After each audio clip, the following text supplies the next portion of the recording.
Adam Reardon, the deceptive intellect, and of course, Austin Pistolka, the Sultan of Sound. Yeah, that's right, Mike. Happy hump day indeed. And my goodness, am I excited for today. All talking about Aaron Gordon. That's it. Trade talks. That's it, right? We're not talking about anything else.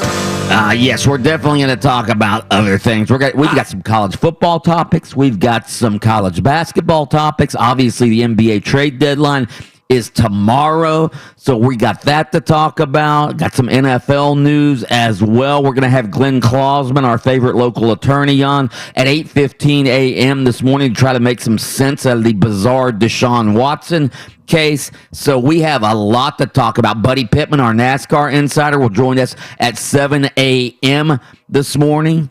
Hopefully you are listening to us in a number of ways. FM 96.9 The Game, AM 740, HD 101.1-2. You can also watch us on social media. Just go to YouTube, search for the Open Mic live stream, and there we are, live and in color.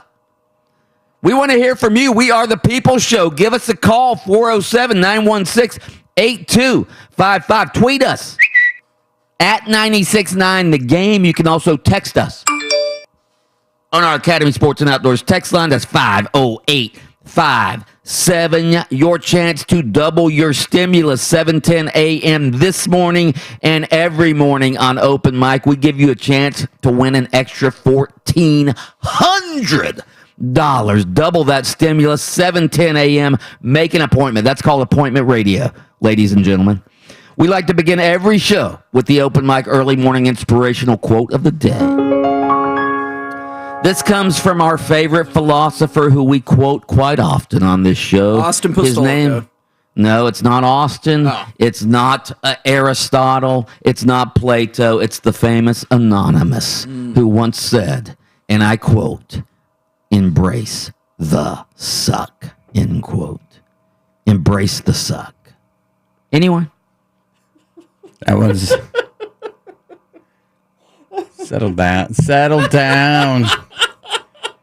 Listen, sometimes I'm a child. life sucks. Sometimes it does. Getting up, going to work sucks. Let's be honest. And there are a billion other things you'd rather be doing today. Starting with sleeping, maybe some fishing, going somewhere fun, doing stuff with the kids, the wife, the girlfriend, not the wife and the girlfriend. That would get you in trouble. But sometimes you got to embrace the things that aren't even the things that are most enjoyable in your life because they're necessary. There you go, right there. And I don't know what Austin Pistolka was laughing at. Oh, but yeah, definitely nothing. Yeah. No, of course not. It's all in a state of mind. Embrace It is. the suck. Yeah. I think that's an old military term, if I'm not mistaken. I've heard some athletes use it as well. Aaron Gordon is embracing the suck, at least for the next day, because, again, he wants to be traded.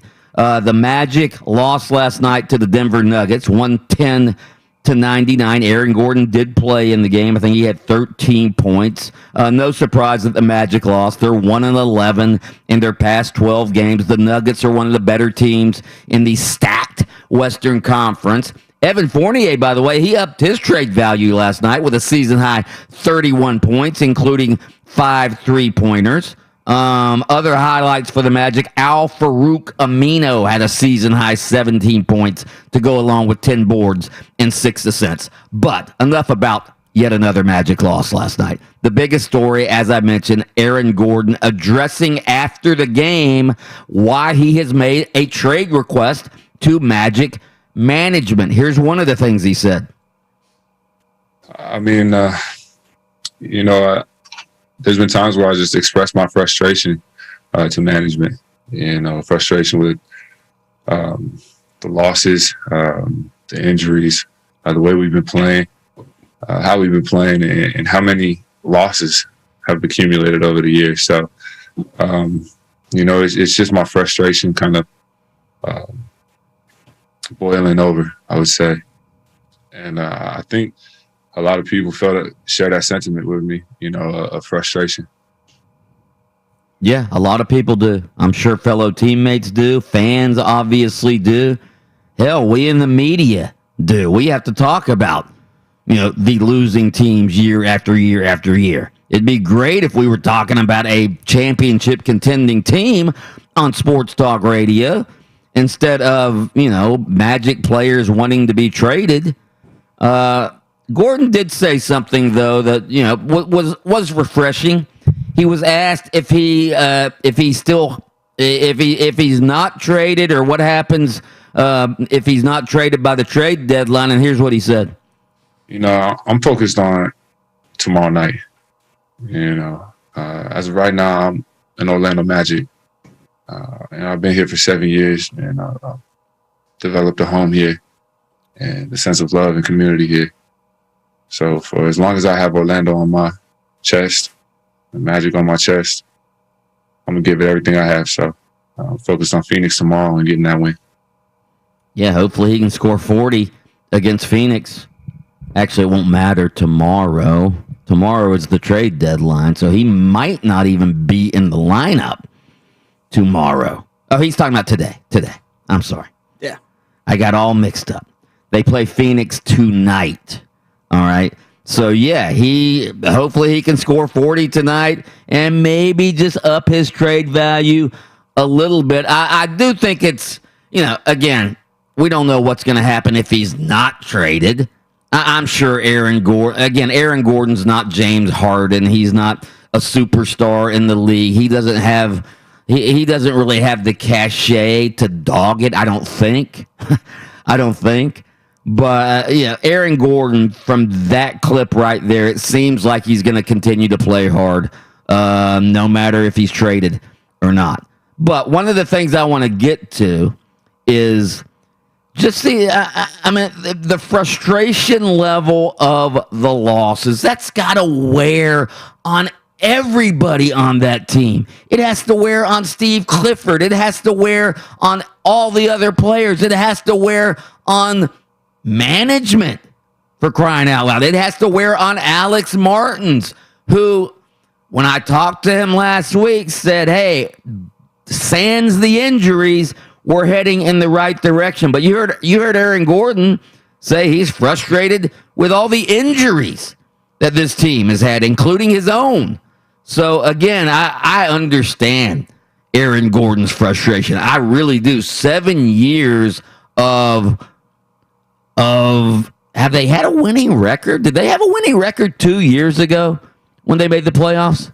No, I thought they were sub 500. Yeah, I'm pretty sure they were one so game under 7 500. years of losing records. 7 years of losing records.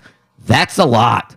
That's a lot. So, again, anybody who blames Aaron Gordon is just out to lunch here. I understand him wanting to be traded. And here's the other thing we need to understand. Aaron Gordon is 25 years old. He's a West Coast guy, all right? Maybe Aaron Gordon just wants to live somewhere else. Maybe he just wants to live somewhere else. I mean, Orlando's a fine place to live. I love Orlando. I'm Aaron Gordon. You heard him say, hey, I have a sense of love and community here. But, sometimes you just want to move, especially if you're upwardly mobile, like these NBA guys are. You're 25 years old. You can live wherever you want. You can afford to live wherever you want. Why wouldn't Aaron Gordon want a change of scenery, right? Yeah, I'm thinking about why wouldn't any player, if they are frustrated with a certain community or team, why wouldn't they? But it sounds like we have a different energy for Aaron Gordon than we would another player who requested and or demanded a trade. I don't know if it's because he's not as big enough name or impact player that frankly we wouldn't be sad to see him go. But if Vooch was demanding a trade, I think that people would look at it and go, "Oh yeah, you got to stick it out." Or I think the energy. I don't know. I don't know. I think Magic fans are so frustrated themselves. I don't think that they would even blame Vooch. I think that they respect and love the fact that Vooch, at least publicly, has said he wants to stay in Orlando and try to I build think it the here. energy was a lot different for James Harden when he wanted to leave Houston. I think there was a lot of people that ripped James Harden for not honoring his commitment to the team. But there's a big difference come on between now. Aaron Gordon and James What? Harden. Besides the fact that James Harden is a superstar, think- but the difference is that Aaron Gordon stuck around during the bad time. He got contract extensions during that time. James Harden, he didn't make it through his entire contract. He didn't. He got to a point where he didn't like it, wanted to go, and pieced out. And plus, Aaron Gordon just has stuck around. He's been a part of the Magic I just community. think that you would plus, miss Aaron Gordon in Orlando.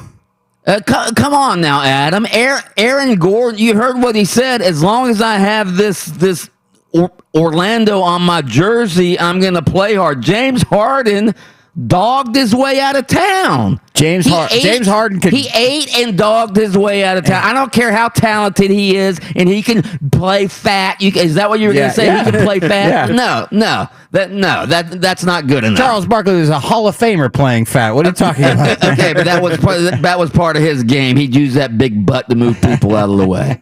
All right, he was the round mound of rebound. I think Aaron Gordon is a piece of furniture in your living room that if your wife took it and put it in the garage, it would take you a long time to go, oh, where did that one thing go? I think that's probably the reason why. If Aaron Gordon's here tomorrow, great. If he's not, great.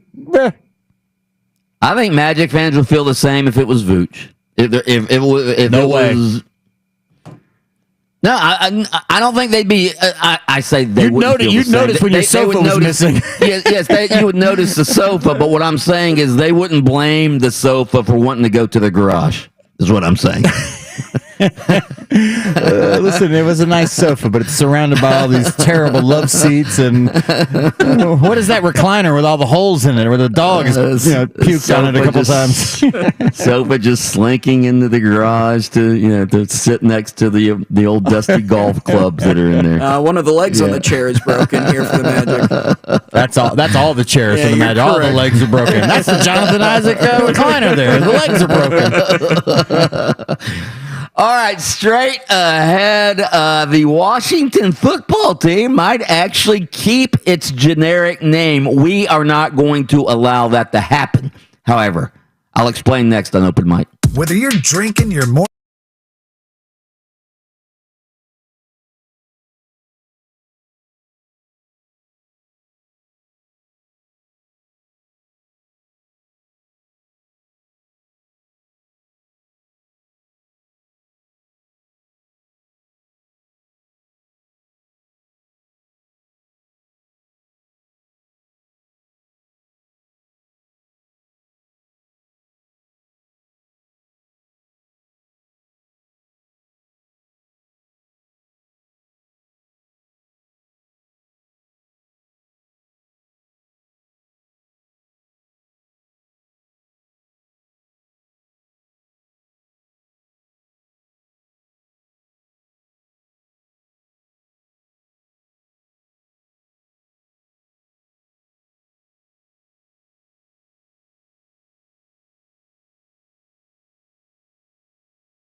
So there's this guy. I think he lives in Orlando. He's a sort of a YouTube sensation. Scooter Magruder is what he goes by on Twitter and Instagram at Scooter Magruder. I think his name's Cameron Magruder, but he's a big sports fan. I think he might be a big Gator fan. Gator fan, Cowboys fan, and I saw him reference the Magic the other day. Using the word "we." Yeah, again, I believe he lives in Orlando. We had him on our show a couple years ago. Anyway, he puts out these hilarious sports fan videos. I don't know how he words them. What Gator fans are saying, or what NCAA. The latest one was what NCAA tournament basketball fans are saying, and within that video, it's probably about 4 or 5 minutes long. All right. And within that video, he morphs into a Gator fan. Play the clip of him talking like a Gator fan. No way! We lost to a school named Oral Roberts! I just made so much fun of Ohio State! Let's go, baby! Fire Mike White! Get out of the zone! They keep making threes! Worst in-game adjustment coach of all time! Why did we start playing stall ball? Make it make sense! This is our ceiling with Mike White! Hire Todd Grantham too while you're at it! Every year! It's the same thing! I love that guy. There's another guy. If you like him, there's another guy. I think his name is Todd Prey, I believe is the guy's name. I'll find it, but he's also a guy who's Gator-centric, if you're into that sort of thing, and does the same sort of YouTube or Facebook clips. Very, very funny guys, and they film themselves sort of having these rants. And they're super relatable, too. If you know any Gator fans, that is every Gator fan you've ever met right there watching the game on the couch. Yep. He's so on cue when he gets into the mentality of the different fans. It's unbelievable. He's really talented. And I don't know who, and plus, I don't know where he gets all of his props and stuff, but every fan base he was talking about. Where the hell did he find an Oral Roberts shirt? No, he's got Oral Roberts stuff. He's got all sorts. I didn't know they were allowed to sell anything. First of all, for the guy who hosts the segment called Front Page of the Internet, let me introduce you to something called the Internet, where you can get anything. All right, you want an Oral Roberts jersey? You can get that. It's on the same website. You can get a picture of somebody's feet if you want them. Okay, listen, anything you want's on the internet. Don't be shocked that you can get an Oral Roberts shirt. Yeah, but here's the thing. He put that out obviously in the last couple of days. All right, and he probably has Amazon Prime, and maybe he got it delivered quickly. All right. But the fact that he had all of those props available, just again, maybe he has a whole crew. I don't know. He probably makes so much money now with these videos. How much money do you think he makes, front page of the internet guy? Well, I don't know how many subscribers he has, and that kind of varies. I bet he makes it for a good viral video. If he's monetized, he'd probably make $5,000 for that video on just ad revenue. For that one video. Yeah, and he puts out a bunch. So, I mean, that guy's probably making, he's making 6 digits a year. I would imagine so. Yeah, I would imagine so. So you don't think he's like a multi-millionaire making these things? Well, I mean, $5,000 for a 3-minute video is pretty all right, I'd say. A good day's work. Yeah, but obviously it takes him longer than 5 minutes to make the video. Well, he's got to edit it and shoot it and all of that stuff. So anyway, I love Scooter Magruder. I'm shocked that when you had him on, that wasn't one of your questions. How much money do you make doing these videos? Yeah, maybe it was. Man, I don't remember. But what he just said, all right? Play it again real quick. No way! We lost to a school named Oral Roberts! I just made so much fun of Ohio State! Let's go, baby! Fire Mike White! Get out of the zone! They keep making threes! Worst in-game adjustment coach of all time! Why did we start playing stall ball? Make it make sense! This is our ceiling with Mike White! Hire Todd Grantham too while you're at it! Every year! It's the same thing! That is what Gator fans are saying about Mike White.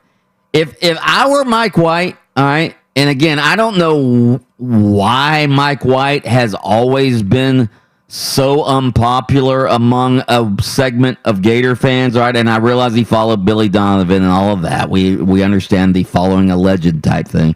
But if I were Mike White, if I could get another job, I would.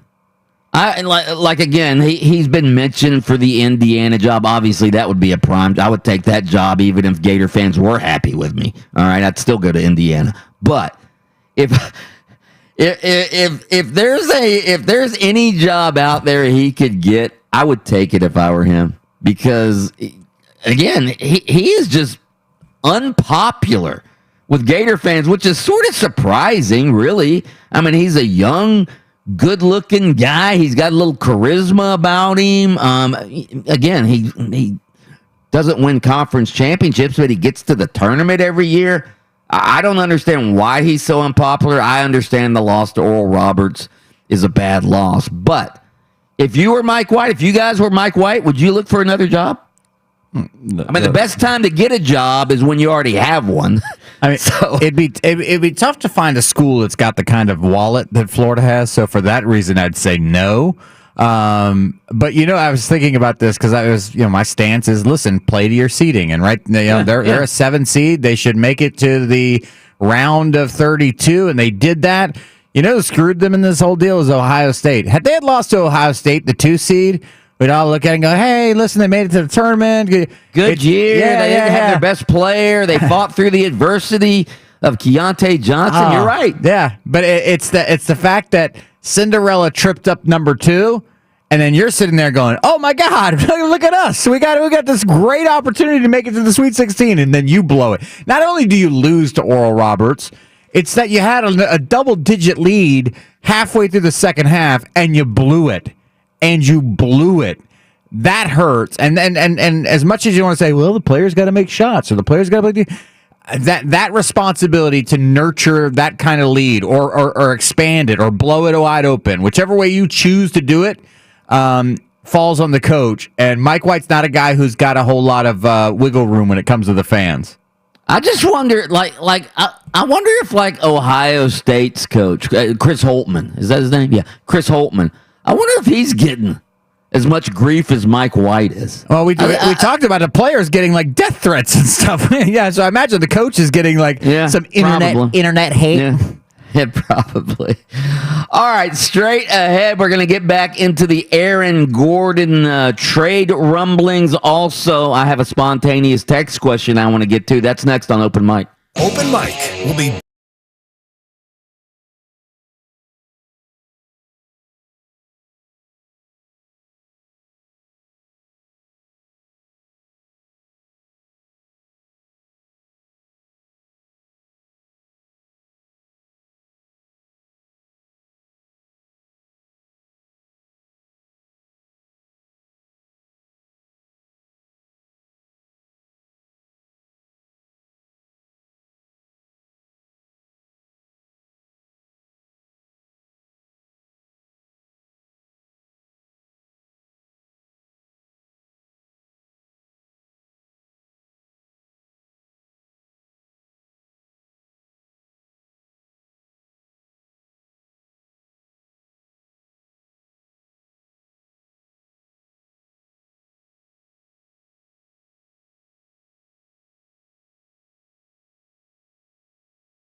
All right, so we truly do have a spontaneous text question today. There's Here's the text question of the day. no preparation at all has gone into this spontaneous text question, except for the fact that, every morning we'll do polls. We have a bunch of polls up. You can go vote on all of those polls at 96.9 The Game on Twitter. So we do these polls. Sometimes they're goofy polls. Sometimes they're serious polls. We like to have some serious sports topics. And sometimes we just throw in some off-the-wall type topics, all right, for our polls. And we like to get your input on those because we are the people show. Well, Austin Pistolka every morning comes up with a would you rather poll. Would you rather do this or that? Or would you rather fight a lion or a tiger? Or would you rather, be Superman or Batman? Just stupid stuff like that. Yeah. All right. So every morning he does this. That's right. Every single morning. Every single morning. So, and I go online and I will retweet them. So, my followers will vote on them as well. So I went to retweet the polls this morning and there was no would you rather poll. I'm taking a stand, Mike. I'm done. Yeah. Yeah, definitely. You wanted to get our listeners' input? Is that it? Absolutely. I've done so many of these. I wanted to give the power to the people. It definitely has nothing to do with my sleep deprivation. It is all entirely for the people, by the people, for the people of Open Mic. Okay. All right. So you forgot because you didn't get enough sleep last night. So focused on the Aaron Gordon comments, was it, putting all that sound together. So much sound today, brother. Yeah. All right. So, spontaneous text question is text in a good would you rather question that we could put on our poll. The funnier, the better. All right. The funnier, the better. Text those into 50857. All right. So that's our spontaneous text question. And within the next 30 minutes, we're going to read the results, pick out one, and that will be our would you rather poll today. All right. Speaking of Aaron Gordon. All right. So he actually explained last night why he wants to be traded. And any Magic fan probably feels a sense of, what's the word I'm looking for? Not sympathy, because hell, he makes $80 million over the course of his contract. There's an agreement with him. Yeah. You feel a sense of come on, camaraderie. No, not camaraderie. Deceptive intellect. Give me the word here. You feel a sense of apathy. Not apathy. A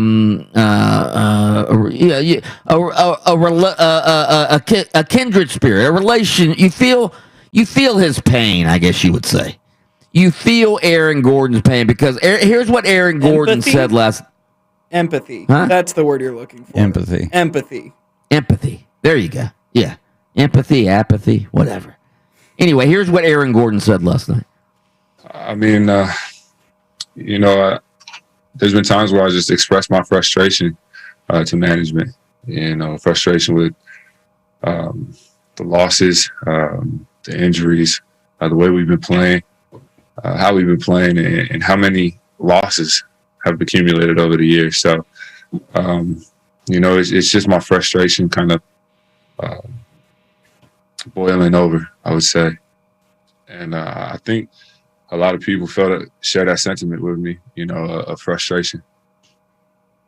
By the way, good for Aaron Gordon for getting up there on the Zoom call after the game and explaining himself, explaining why he wants to be traded.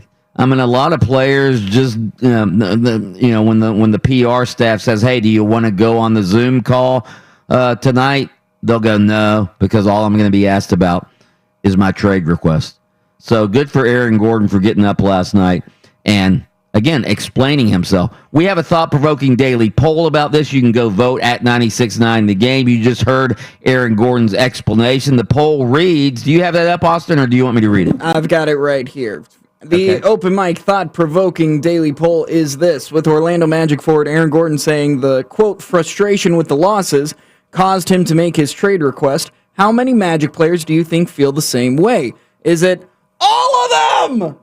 Most of them, less than half, or none of them?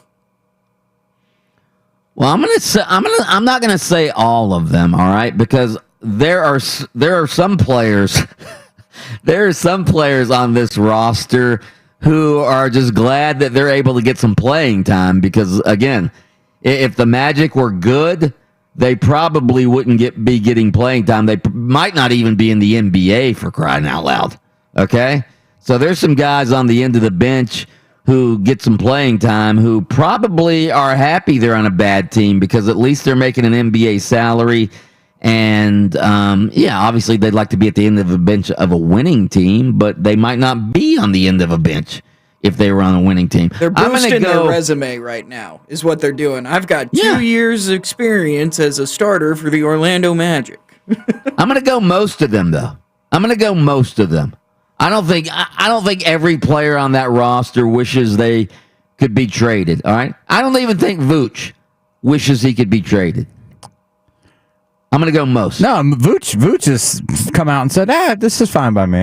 Whatever, I'm here. This is my spot. I don't think I'm moving at this point. How about this for the fans? Let me be a voice. Let me be the voice of the fans. Okay. We too, Aaron, know exactly what you're talking about. Yeah. Frustration over the years of poor draft picks, unfortunate injuries, poor play, sub 500, and I as a fan... Here's where you can throw in your word now. Not empathy, but apathy. Apathy. The apathy for the franchise. Yeah. I would say this, that also, like you, Aaron, we are frustrated, fed up, and we'd like to announce that we as Orlando Magic fans have now become Miami Heat fans. Miami Heat. Miami Heat. Definitely not the Miami Heat. Yeah. We're going to get Jimmy Butler. Whoa. Jimmy Buckets. Jimmy Buckets. All right. We're going to go to the NBA Finals. Let me tell you, it's all about Bam Adebayo, Hey, baby. listen, I didn't realize Alex Martins was so right. Yes, my team is just like the Heat because guess what? They've now become the Heat. That's it. I, too, Aaron Gordon, am frustrated and want out of this situation. I'm going to pick a destination. I'm going to be a Heat fan. That's great. Let's ship Adam Reardon to a sports talk radio station down in Miami. All right, we're gonna trade him. He's requested a trade. Austin Pastolka, we're gonna trade you to some sports talk radio show in Nebraska here before long. All right, I'll stay here and just talk. Apathetically. Congratulations, Mike. You're the Vooch of you're the sports talk radio. I'm the Vooch of Sports Talk Radio. He's the Bo Outlaw. He's the Bo Outlaw. Heart and hustle guy that you look up 10 years. This guy's still here? 10 years? Embrace the suck, baby. That's my mantra. Embrace the suck. Yeah. Aaron Gordon didn't hear today's positive message. All right around the corner, Oregon State is not embracing the suck. They have fired its school president from what he didn't do at LSU. The fallout from the Les Miles scandal continues. Also, the front page of the internet coming your way next on Open Mic. This is Markel Fultz of the Orlando Magic. When it comes to sports radio, Open Mic.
listeners, we take care of you. We have your chance to double your stimulus with an extra $1,400. When is that? That's 7:10 a.m. this morning and every morning. Make an appointment. 7:10 a.m. We give you a chance to double your stimulus. Tell your friends as well.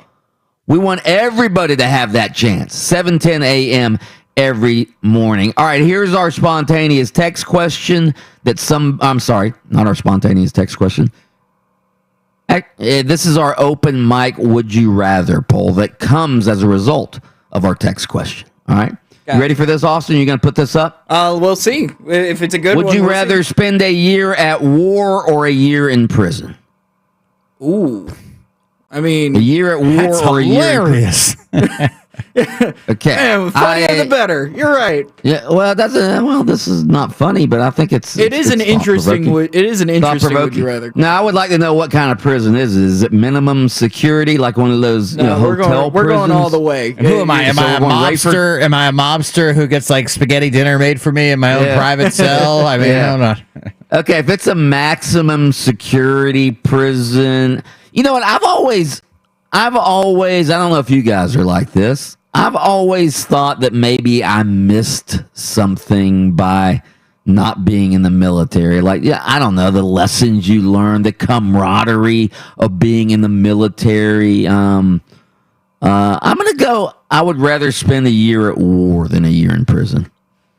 In my younger days, I wasn't a great member of society. So as a child, I got sent to the Scared Straight program. So I have actually spent a day in prison, not actually locked up, but amongst the fine folks at the, what was I, Stark or Lowell? I can't remember.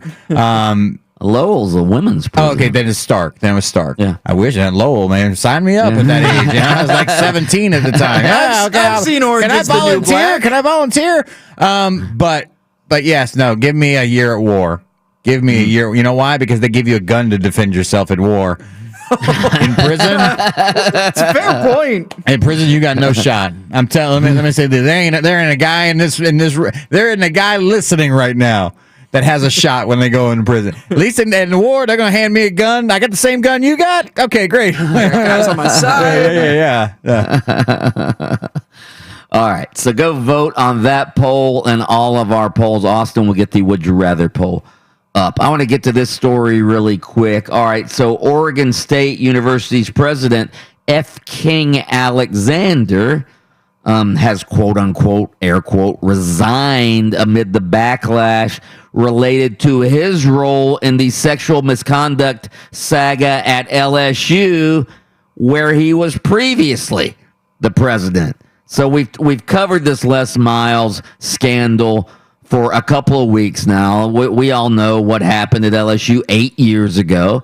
So LSU did nothing. They covered it up. They covered up the Les Miles sexual misconduct scandal with the young female students at LSU. All right, and how he was harassing them and ogling them and propositioning them and taking them to his condo, all of this stuff. All right, so LSU covered it up. The president, F. King Alexander, he ignored the recommendation of the athletics director at the time, Joe Oliva, who sent him a letter. We need to fire Les Miles. Insubordination. I've told him not to mess with these girls. He still does it. All of that stuff. That was sent to F. King Alexander. F. King Alexander did nothing. So he gets fired at Oregon State. We know Kansas. They fired Les Miles, obviously, for what happened at LSU. They also fired the athletics director who hired Les Miles to Kansas. So Kansas has fired athletic officials. Oregon State fired its president for what happened at LSU. And at LSU, what are we getting, Adam Reardon? What are we getting? Nothing. They did nothing. They did nothing. Yeah. It's unbelievable. Let me ask you this, because you must have something later than what I have. I saw that he was offering to resign and that the resignation would take place April 1st or come into effect. I would love to look behind the curtain to see if this guy's got some sort of weird bonus coming up on like the last day You mean of March. the golden parachute? Yeah, so I mean, which would be an absolute shame if this guy's allowed to, sort of leave on his own and also I guarantee go and collect his $250,000. Oh, I guarantee he's getting something. He's getting. That's why they say resign instead of fire. Yeah, there's some sort of settlement here. Originally, they were going to keep him. They put him on probation last week, but then a bunch of the student leaders, a bunch of the faculty members, they said, "Wait a minute, why are we keeping this guy?"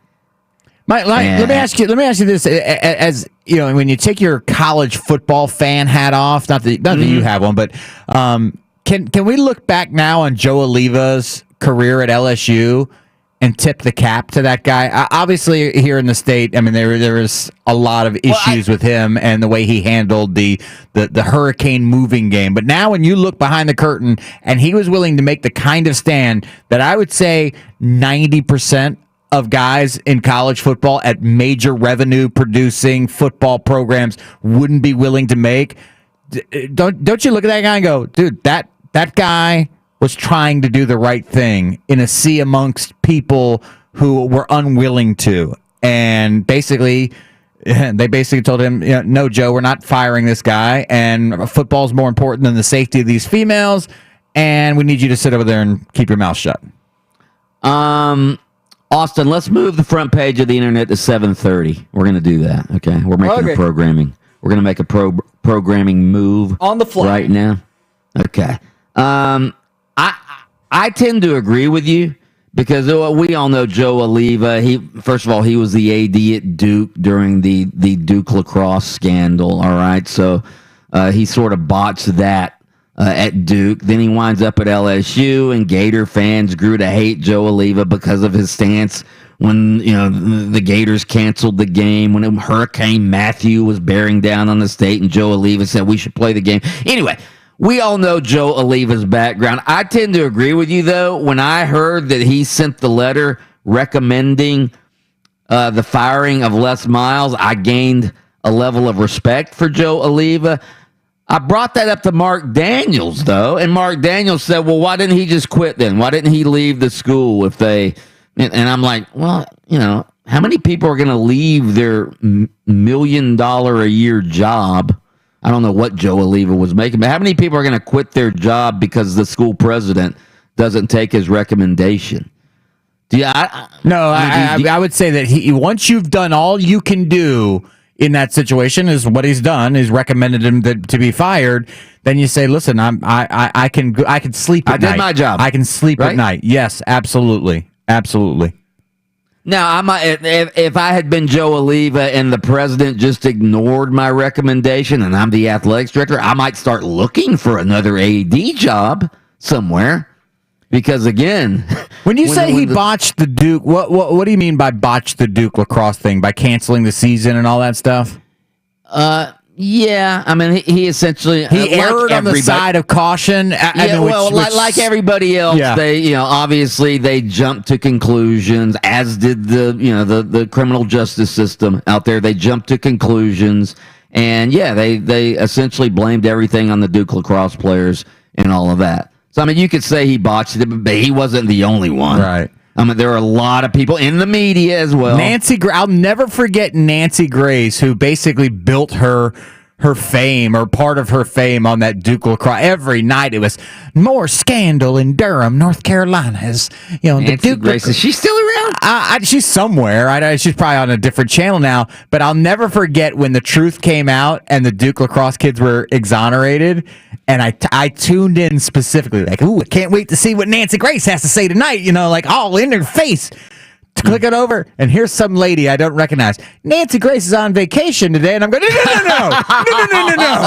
Nancy Grace has to show up today. She's been here for months. Put these kids in the electric chair. Put them in the, and I'm waiting for the, okay, guys, we overshot this. I apologize to these young men. No. She didn't apologize. She went to Cancun. Show up. Oh, my God. I was so devastated. Wow. Hit and run right there. That's what you call hit and run. Wow. Wow. All right, let's pause for station identification. FM 96.9, The Game. WYGM, Orlando. WJRR, HD2, Cocoa Beach, Orlando. The home of the UCF Knights. Ryan Blaney wins the Folds of Honor Quick Trip 500 in a shocker after Kyle Larson dominates the day but finishes second. Nice win there for crew chief Todd Gordon also. How about that, boys? Great job, everybody. Now, awesome drive all day long, man. Awesome drive. My buddy. Nobody knows NASCAR like our buddy does. Hey there, buddy, chum, pal, friend, buddy, pal, chum, bud, friend, fella, brother, amigo, pal, buddy, friend, chummy, chum, pal. Here's Orlando sports TV legend, Buddy Pittman. Ow! Nobody knows NASCAR like our buddy does. Ryan Blaney. Was he the 6 different winners so far this year, Buddy Pittman? That's right. That's right, Mike. 6 races, 6 different winners. It's going to be interesting when we get down to playoff time because it's going to be, if they keep going at this rate, a win's not going to guarantee you a spot in the playoffs if things keep going because only 16 drivers get in the playoffs. So if we keep going with these new winners every week, it's going to get very interesting when it gets down to crunch time. All right, buddy, I'm going to ask you a nuts and bolts question about racing, all right? So Ryan Blaney wins the race. Kyle Larson evidently had the best car, but Kyle Larson had tire issues. I guess, as you told us last week, that Atlanta track really wears out tires. Well, Kyle Larson had tire issues. Ryan Blaney didn't, even though they had the same amount of time on their tires. Why does one set of tires get worn and another doesn't? Well, it depends on, one, a lot of times, how the driver drives the race car. I mean, how much pressure he's putting on those tires as they go through the turns, what groove they're taking on the track, whether they're running the high line, whether they're running down low on the apron of the track. So each different thing you do can create different tire wear on the car. And Kyle Larson said afterwards, he said, Blaney was putting pressure on me and just forced me to use up my tires and use up my equipment. And as a result, didn't have the tires that he needed at the end. It's been like that forever, Mike. I mean, particularly when you get to a track like Atlanta where it's a very rough surface, and that is a strategy that you have to use when you go into that race. You have to know you got to take care of your tires, and you've got to know how to put the pressure on the other guy to make him use up his tires to know you're coming after him. So it's part of the strategy of being a race car driver, knowing how to use it and how to defend against it when the time comes. And in this case, it was a perfect example of the best car on the day did not win the race because he used up his tires.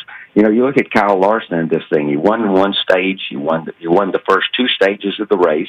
He led 269 of 325 laps. But for the 4th time in his career, Larson has swept the first 2 stages and then not won the race. 5 times he has led the most laps in a race and did not win the race. And this is his 10th runner-up finish on a 1.5-mile track. So Kyle Larson, as great of a driver as he is, has to focus on those little specifics like tire wear and how to take care of your equipment when you get in those situations so you don't get that second place finish. You're able to finish the job and get the first place finish. Buddy, real quick, back to the tires. All right, so what is the technical explanation? Okay, if your tires are worn, why does that hinder your chances of winning? What, the car doesn't handle as good? Is that it? Yes, you don't get as much traction. You don't get as much grip on the track.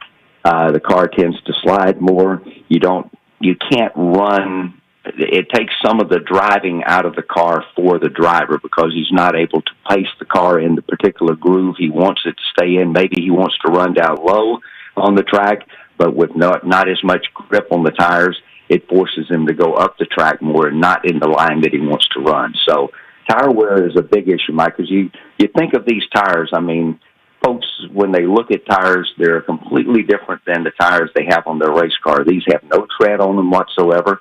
When you look at the tires, the right side tires are about an inch bigger in circumference than the left side tires. The tire pressure is completely different in these tires. the left front on a race car and the right, or the left front and the right front on a race car are about probably 30 degrees more pressure than the left side tires on the race car. So there's a lot of things that go into tire management, into tire strategy.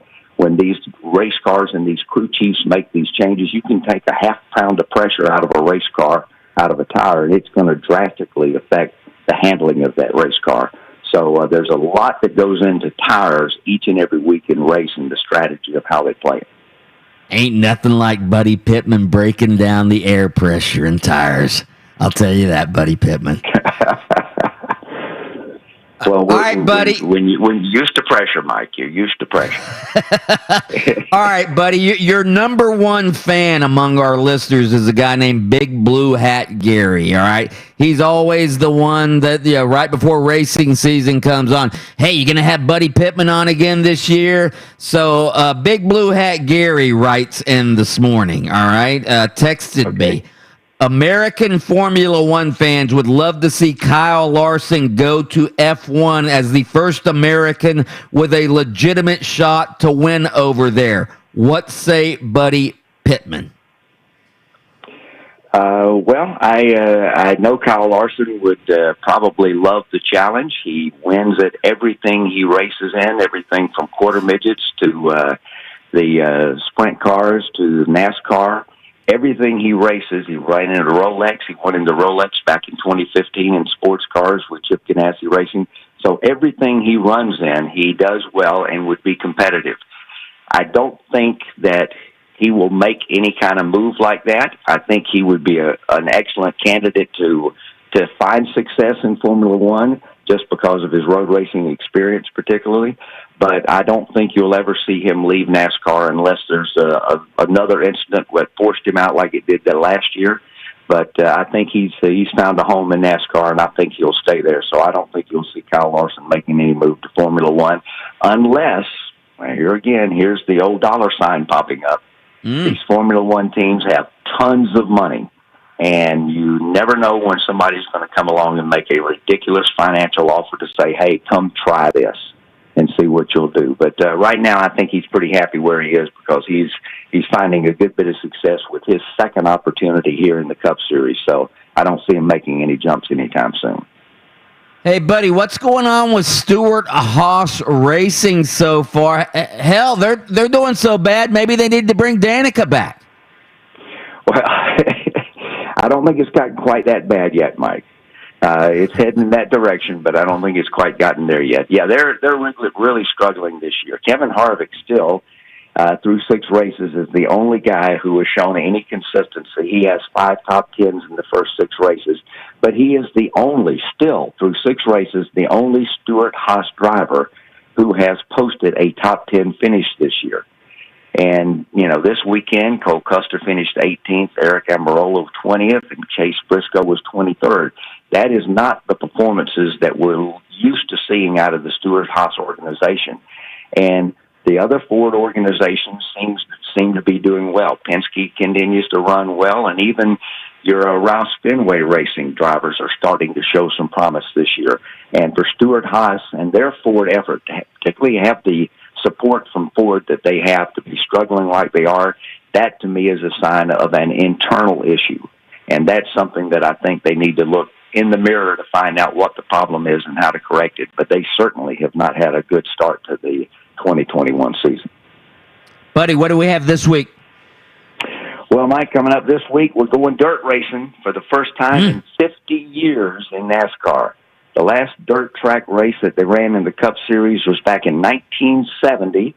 Wow. And that was won by Richard Petty on the 1 mile North Carolina State Fairgrounds track in Raleigh, North Carolina. So we're experimenting. NASCAR once again adding new things to the schedule, and this time they're going to go to Bristol, the high banks of Bristol. They've hauled in about 2,300 truckloads of dirt, and they have turned the Bristol banking into a dirt track. And so you're going to see a lot of excitement because there's a lot of guys in the Cup Series who've never raced on dirt. There's some who have a tremendous amount of experience on dirt, like Kyle Larson. Kyle Larson has got to be a heavy favorite to win this weekend just because of the experience he's had. He grew up racing quarter midgets and the sprint cars on the dirt, so he has a lot of racing experience on the dirt.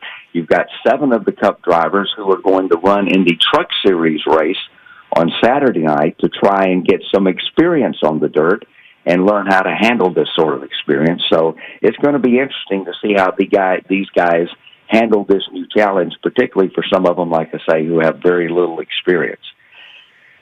Chase Buddy, why don't they? One of those. Yeah, go ahead. Go ahead. I'm sorry. Go ahead. No, I was just going to say Chase Elliott, Joey Logano, Kyle Busch, Keselowski, Martin Truex Jr., all these guys have been running in some dirt track races over the last couple of weeks in the modified division and things like that at the short tracks at different of these smaller tracks just to try to get some experience for what they're going to challenge and what they're going to face this weekend at Bristol. But do you think they'll ever try bringing back beach racing at Daytona? Could they do that? Could they do? I don't think that will ever happen. One is just the cars are not not designed to handle that kind of a situation anymore. I don't think they would be able to physically put together a race package where they would do that. And plus, you know, NASCAR now is about the fan and the fan experience and being able to see what's going on. When they ran on that old 4-mile course on South Daytona Beach, you know, you got one section of the cars blowing past you, and then that's all you saw until they came back by again, unless you were up at the north turn end where you were having to see them come through every time. So I don't think that'll ever happen. But it will be interesting this weekend, Mike, though, to see how they handle this thing, because it's going to be kind of like if you've ever been out to New Smyrna or any of the short tracks, you see them run heat races before they get to the main event. That's going to be the same type of thing that they have this weekend. Coming up, they're going to have heat races where you will run in a heat and you gain points in those heat races, one, by how you finish, and also you gain points by how many cars you pass during those heat races. And then when you get the number of points that you've added up during your heat race, that will determine the starting field for the main event, which will be the big dirt track race that they have at Bristol on Sunday. So it's going to be interesting. It's kind of going back to the roots of NASCAR and what you see week in and week out on these short tracks. So a lot of history will be on display this weekend with a decent dirt track racing at Bristol. And nobody breaks it down like Buddy Pittman does. He is our NASCAR insider and a historian. Buddy, we appreciate it. Thank you. Mike, have a great week. Enjoy it. All right, straight ahead, the sound off is coming your way. But first, don't go anywhere. We have a chance for you to double your stimulus. Your chance to win $1,400 right now. Text the nationwide keyword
Sound Off brought to you by Bracketology. Go to 969thegame.com. Check out the 3 unique brackets. Specifically, check out the open mic Battle of the Beers bracket. We are down to the final, and we have 2 Cinderellas going at it.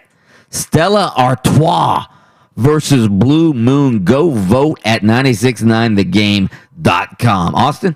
Sound off. I mean, there's been times where I just express my frustration to management. Frustration with the losses, the injuries, the way we've been playing, how we've been playing, and how many losses have accumulated over the years. So, it's just my frustration kind of boiling over, I would say. And I think a lot of people share that sentiment with me, of frustration.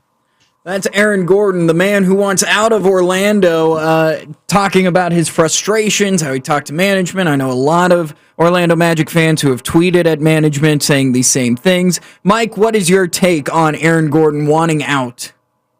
Well, again, I understand. It has been 7 years of mostly losing. One thing that Aaron Gordon might have put in that explanation is, I'm frustrated that I'm not a better player. How about that? I'm frustrated with my own inconsistency. All right. One night I put up 38. The next night I'm invisible. So Aaron Gordon certainly shares in the losing that has happened in Orlando, but he's right. A lot of people do share his sentiment. I'm sure his teammates share his sentiment. They're frustrated. I'm sure the coaches share in the sentiment. As Austin just put up at the blog on Open Mic on 969thegame.com, we're frustrated too. As fans, as media members, it'd be nice to come on the radio every morning and talk about the championship contending Orlando Magic. Instead, we have to contrive topics about the Magic that nobody's really interested in. Why? Because they're losing. So I understand Aaron Gordon's frustration.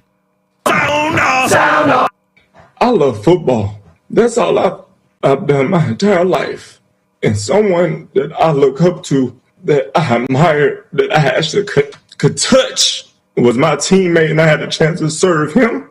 Like, man, I'm speechless to that. Like, that really gets me emotional, because I really love Drew Brees. Like, I don't think he understands. So that's Jameis Winston. That makes 2 of us, Jameis. I don't understand either. God, man, get a hold of yourself. I mean, were you just teammates or what? I mean, that's weird.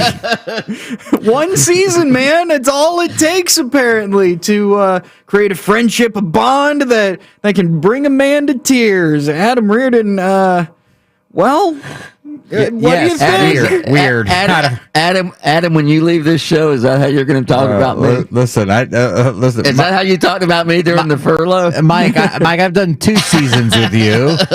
I did like 8 seasons with Chris, and no, I didn't cry any of these days. That is honestly... That's strange. I mean, first of all, Jameis Winston's kind of a weird dude anyway. Sure. Like he's got obviously the allegations at Florida State, and then when he jumped up on the table and yelled what he we've gone from that guy to I just had a chance to serve. Like when he says that, like Drew Brees, sounds like his God. Yeah. Oh, it's like when maybe what Drew Brees was like, "Hey man, can you give me some coffee?" Sure, I'll go get you some coffee. Yeah, I had a chance to serve him some coffee. That's weird.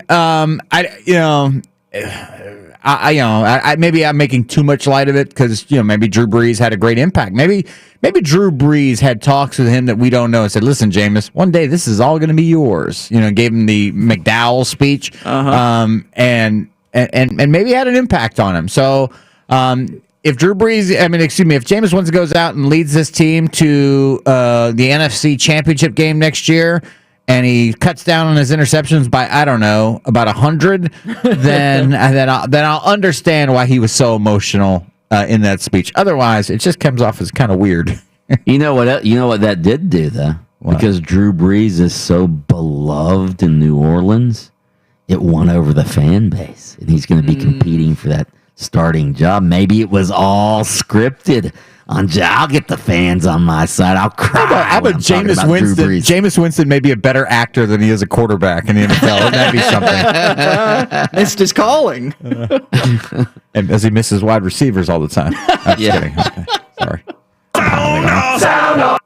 What I'm striving for is progress and being as close to perfect as I could be so I can be able to play. Are you clean today, Josh?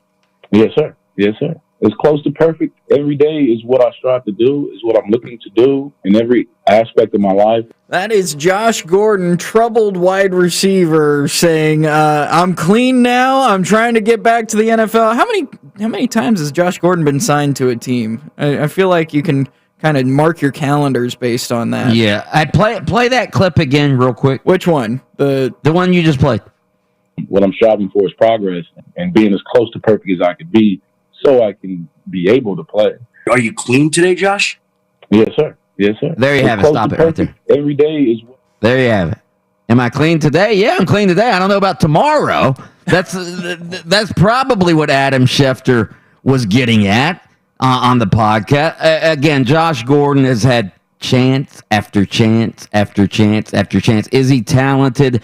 Yes, but the NFL doesn't need Josh Gordon. All right, this isn't this isn't the NBA that needs LeBron James or a team that needs James Harden.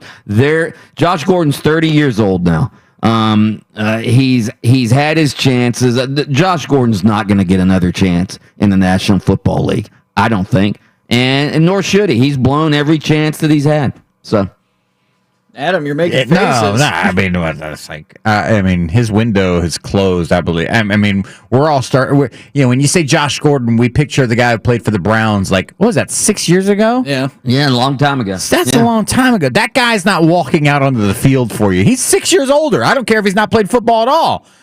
He's 6 years older than that guy. He almost hasn't played football. Right. At all, people are probably like, hey, there's probably still tread left on those tires. No. Listen, if you put tires in the garage for 6 years, guess what? They get dry rot. Okay? I mean, even though they ain't been on the road, they ain't as good as they were 6 years ago. Ooh, yeah, that's a good analogy. Good analogy. Dude, I've gone to the garage twice today for great analogies. God, I got Buddy Pittman breaking down tires, and now I got Adam Reardon breaking down tires. Wow. I know nothing about tires except for I need 2 new ones. I think I've got a nail in one of mine. Sound off. That's sound off for today. I've got a set of Maypops on my car. Maypop anytime now. Yeah. Welcome to the Open Mic Tire Power Hour. This is kind of show that's on Saturdays at like 6:30 a.m. and we got to pay the station to do it. Yeah, call in with your car mechanic questions right now. Boat Wrench Radio or your boat questions. All right, straight ahead, we're going to do a little front page of the internet. And I want to play another one of those Jameis Winston. Do we have more of those with him crying? I've got a couple. Okay, I want to get into those again real quick. That's next on the Open Mic. Open Mic. We'll be back in a couple minutes. I'm sorry. Extremely sorry. How do you protect yourself from the new forms of the coronavirus? Here you go.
was a dream of mine. And for him to put his arm around me or, just give me any encouraging words after I saw the resilience, the passion, the way that he went and approached every single day.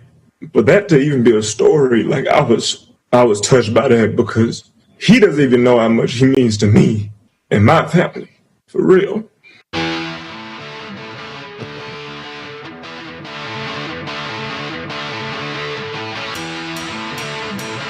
Jameis Winston needs to stop crying when talking about Drew Brees. Wow. Emotional when talking about Drew Brees. Play the original clip you played real quick, Austin. Play the original one, yeah. That's all I've done my entire life. And someone that I look up to, that I admire, that I actually could touch, was my teammate, and I had a chance to serve him. Like, man, I'm speechless to that. Like, that really gets me emotional because I really love Drew Brees. Like, I don't think he understands. Help me out here, guys. Isn't that? And again, I love Drew Brees too, but wow, that is over the top, is it not? Well, I mean, if he's trying to, if Drew Brees resurrected Jameis Winston's career, then it all makes sense. We just haven't seen the results yet to whether this is justified or not. That is strong stuff right there. I get having the admiration and the respect that he has for Drew Brees. I think we all have that. And though I've never shared a locker room with Drew Brees for an entire season, there's a lot of guys on that team that probably, have been around Drew Brees a little bit longer. Like, matter of fact, I would love to see like the interview turn sideways and go, Taysom Hill, what are your feelings on? And he's like, oh, hold on. I also love Drew Brees. I love Drew Brees more than Jameis does. I was here Please pick me. More years than Jameis, so whatever he's saying, I feel it like 3 times. All right, let's do a little front page of the internet. What you reading there, honey? It's very exciting stuff, you see. It's the front page of the internet.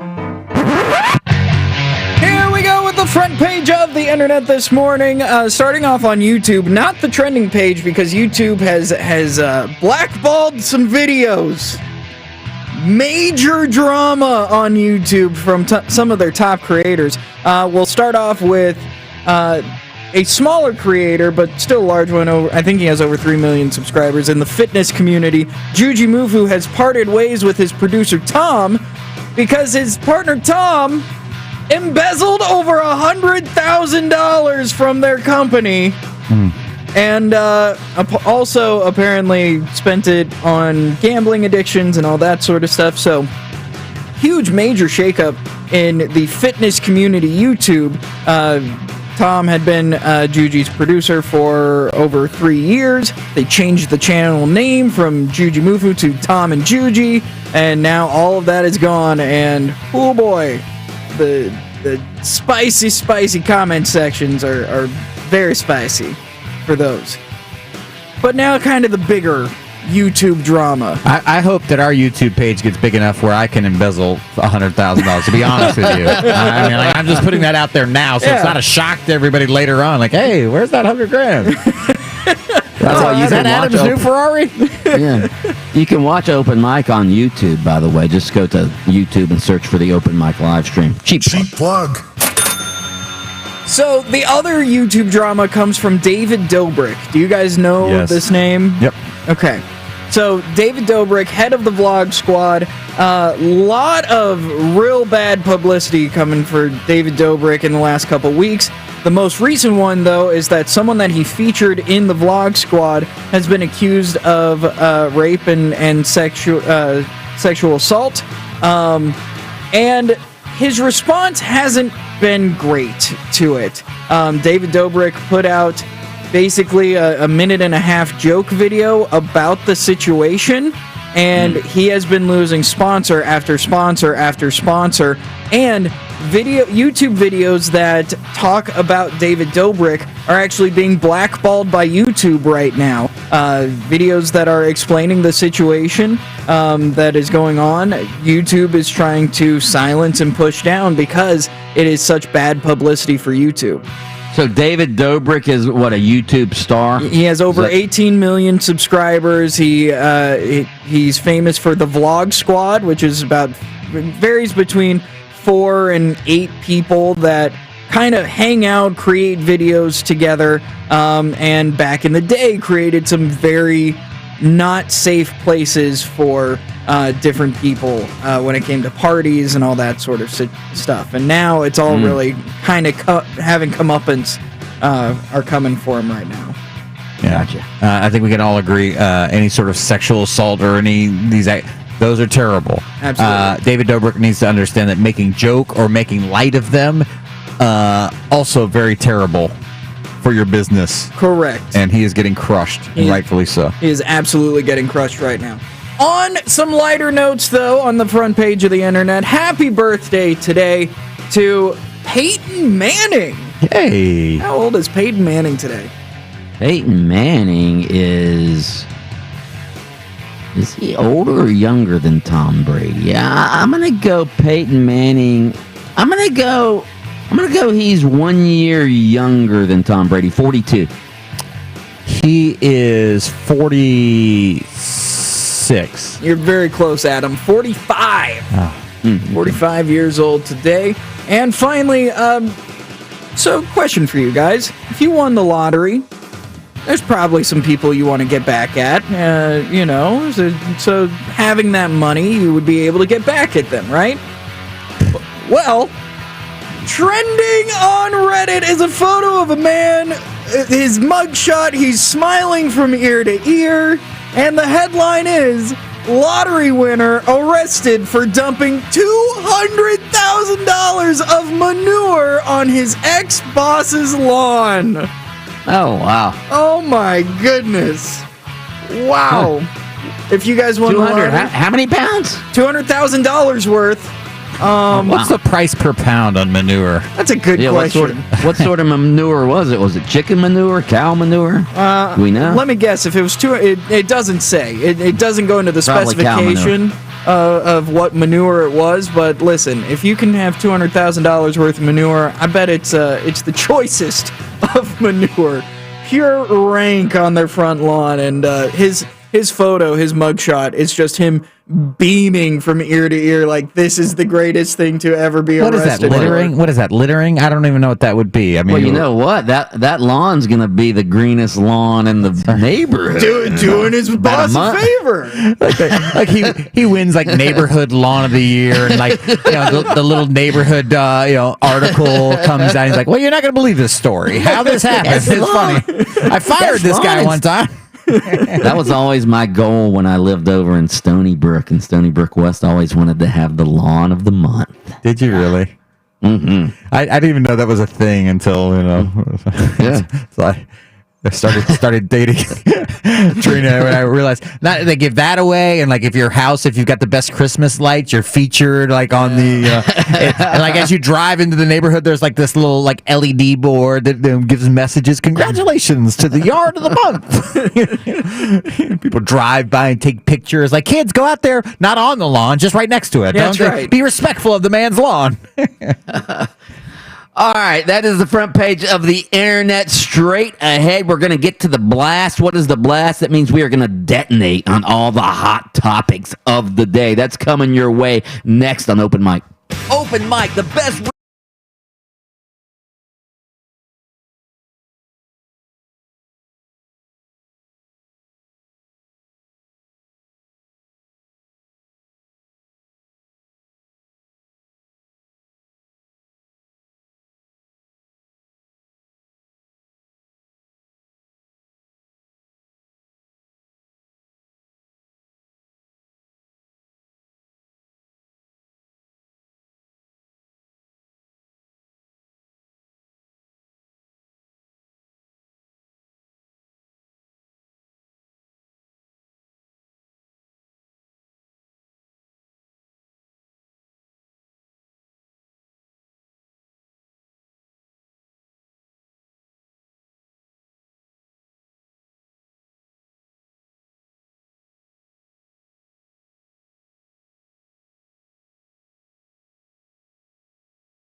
Time to put the pedal to the floor.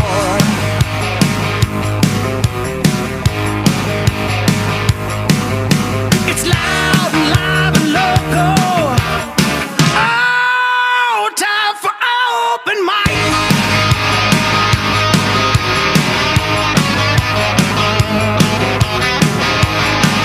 Welcome back to Open Mic, everybody. I'm Mike Bianchi. Some people call me the Bulldog. Sports columnist of the Orlando Sentinel, joined as always by Adam Reardon, the deceptive intellect, and Austin Pastolka, the Sultan of Sound. Together, we're Open Mic, the troika of sports talk radio excellence in the megalopolis we know as Central Florida. Give us a call if you want, 407-916-8255. You can tweet us as well, at 96.9 The Game. You can also vote on all of our polls at 96.9 The Game. We would appreciate that on Twitter. Also, you can text us on our Academy Sports and Outdoors text line. That's 50857. Glenn Klausman, our favorite Orlando attorney, is going to join us at 8:15 this morning to try to make some sense out of this bizarre Deshaun Watson legal case, or should I say legal cases.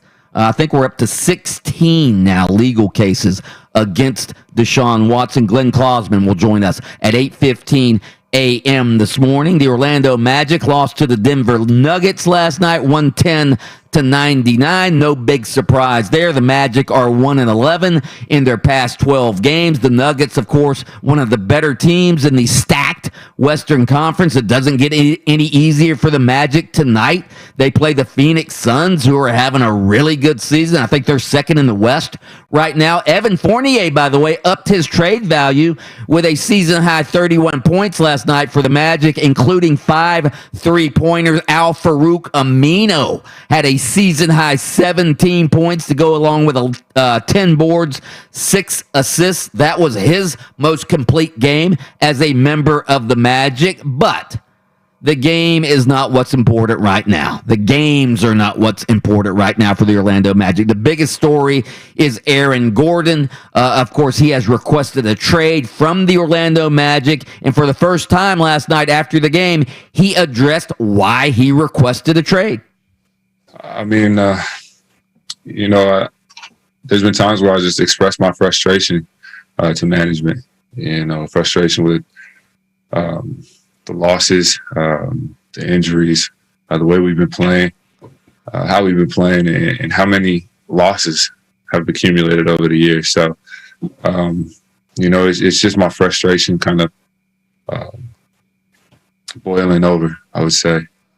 And I think a lot of people share that sentiment with me, of frustration. A lot of people do share that sentiment, no question. As Austin Pastolka so aptly wrote at 96.9 The Game on a blog, we share that frustration, talking about the fan base of the Orlando Magic. So everybody is frustrated with the Magic right now. I'm sure Aaron Gordon's teammates are frustrated. I'm sure Coach Steve Clifford and his coaching staff are frustrated. The media that covers the Magic, like us, we're frustrated. Sure would be nice to cover a NBA championship contending team here in Orlando. So yes, everybody's frustrated. I would like to have heard Aaron Gordon say, you know what? I've been part of the problem as well. I've been part of the losing. I've been part of the inconsistency of this team. Just sort of throw yourself in there. Yeah, sort of the stand traded. Huh? That's not how you get traded. Well, but again, he's made it clear that he wants to get traded, but it's sort of the self-deprecation rule. Like Stan Van Gundy always does this, all right? Like he'll rip his team, all right? He'll rip his team or rip his players, and Steve Clifford has borrowed this too. But Stan Van Gundy will always start off his rip job by, I've got to do a better job. I've got to do a better job. And that's his way of saying, hey, I'm part of the blame too. But then he'll go on to question his players or rip his players. So it would have been nice if Aaron Gordon had said, I need to do a better job too. But, of course, he didn't say that, so it is what it is, all right? When asked if he is still hoping for a trade by tomorrow's trade deadline, Here's what Gordon said. I'm focused on tomorrow night. As of right now, I'm an Orlando Magic. And I've been here for 7 years, and I've developed a home here and a sense of love and community here. So for as long as I have Orlando on my chest, and Magic on my chest, I'm going to give it everything I have. So I'm focused on Phoenix tomorrow and getting that win. All right, Adam Reardon, you're going to check out early this morning. Before you go, though, your thoughts on Aaron Gordon's comments? I mean, he's saying all the right things. Listen, I'm just focused on tomorrow night's game against Phoenix. Well, he wasn't focused on Phoenix or Denver when he was asking for the trade. So, at the end of the day, this is a guy who wants out. I think his career here in Orlando has run its course. Whether it was the franchise that was looking to trade him, which were the rumors a couple of maybe a week ago, or him requesting now this trade. Maybe his feelings are hurt that his name was linked in trade talks earlier in the week. And maybe he's like, okay, now I definitely want it. If I'm just trade bait to you, then go ahead and trade me. I'm asking for a trade now. Maybe that's part of it. Maybe his feelings were hurt. But at the end of the day, if you look at his career, you look at where he was drafted, what he's given back.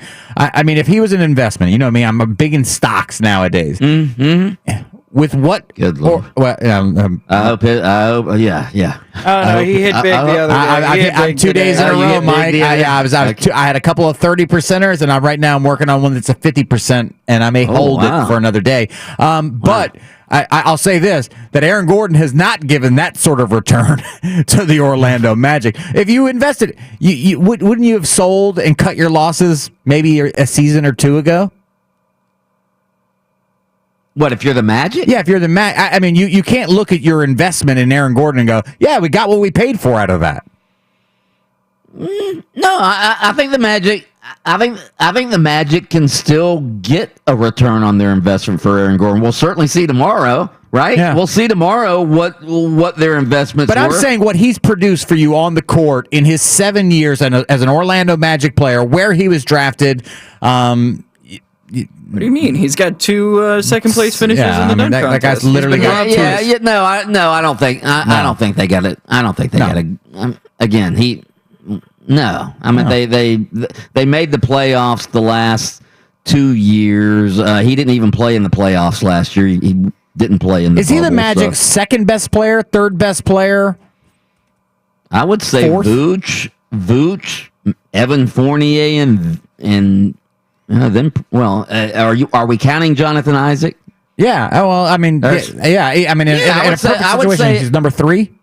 If I were ranking them as who I would want on my team, I would go Vooch. Then I'd probably go Jonathan Isaac. Then I'd probably go Markelle Fultz. Then Evan Fournier. Hell, I might go Terrence Ross. Then Evan Fournier.